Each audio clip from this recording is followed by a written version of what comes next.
হাদিসে কুদসিতে এসেছে, আল্লাহ রাব্বুল ইজ্জা ওয়াল জালাল বলেন, ওয়ামা ইয়াজালু আবদি ইয়াতাকাররাবু ইলাইয়া বিন-নওয়াফিল। আমার বান্দা যদি আমার কাছে আসতে চায় তাহলে সে যেন বেশি বেশি নফল ইবাদত করে। নফল ইবাদতের মধ্য দিয়ে সে আমার কাছে আসতে থাকে। যত বেশি নফল ইবাদত করবে আমার কাছে আসবে। হাত্তা উহিব্বাহু, এক পর্যায়ে এমন হবে যে আমি আল্লাহ তাকে ভালোবাসতে শুরু করে দিব।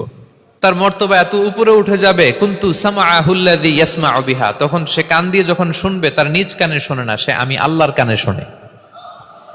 হাত দিয়ে কিছু ধরলে সে আল্লাহর হাতে ধরে, চোখ দিয়ে দৃষ্টি করলে সে নিজ চোখে দেখে না, সে আল্লাহর চোখে দেখে। পড়েন সুবহানাল্লাহ।